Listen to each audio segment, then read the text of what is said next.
Hi, it's me, Ingrid INFP, and I'm on the mountain. It's Walpurgis Nacht, or Valborg in Swedish. It's the last day of April, the night before the 1st of May. And people here celebrate with a big fire and a lot of drinking. So basically I'm alone on this mountain, I think.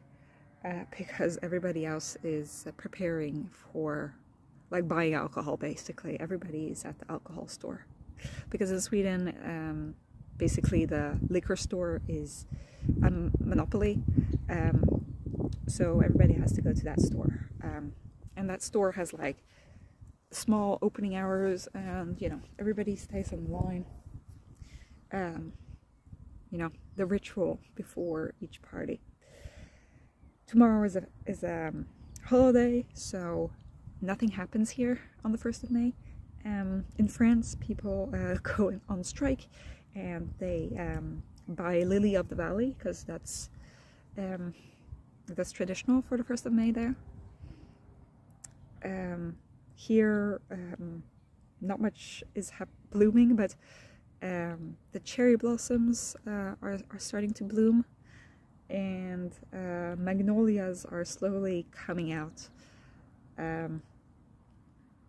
We have snowdrops and small scilla flowers, and what are they called? Daffodils.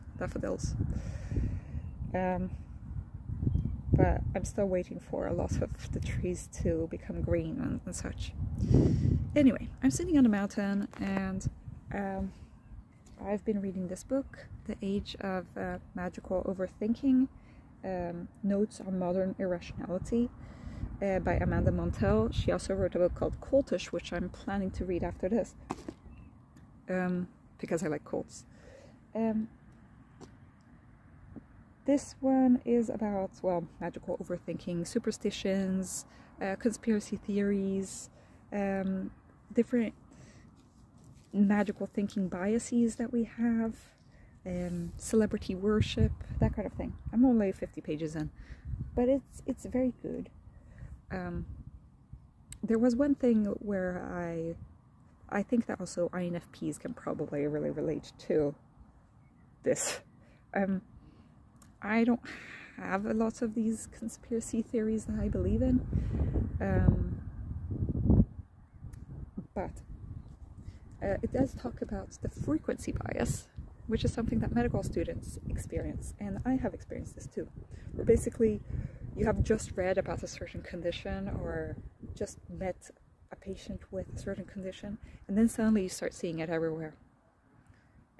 So I've just been at psychiatry, and so I thought, I keep thinking that people have a psychiatric diagnosis when it's maybe something physical, I keep thinking like, oh, they have trouble sleeping, it must be because they have anxiety or depression.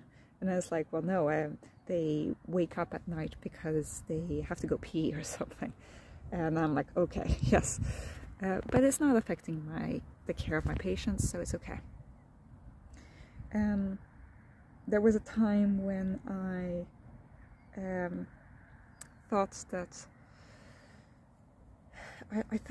all people had appendicitis when they came, because I was at the surgery and I saw all these people with appendicitis, and then I was like, not appendicitis, which was disappointing, but I kept thinking that people had that. Oh, there's a bird in a tree that's making noise. And so you start thinking that everybody has this.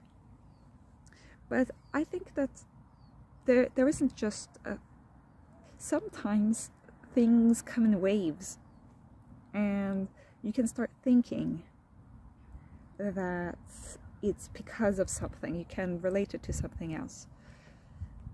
I know that Dee from Older INFP Insights was talking about how during the full moon there's more people getting sick or more babies being born or whatever. that is a pretty common idea. But it is, I mean, you know, there's confirmation bias and there's frequency bias, and you know, you start seeing things just because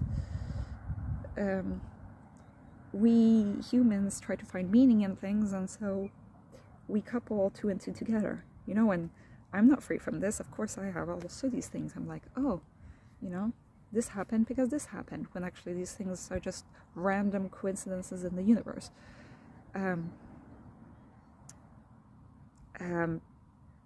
But we need to do sometimes these kinds of things in order to live as human beings.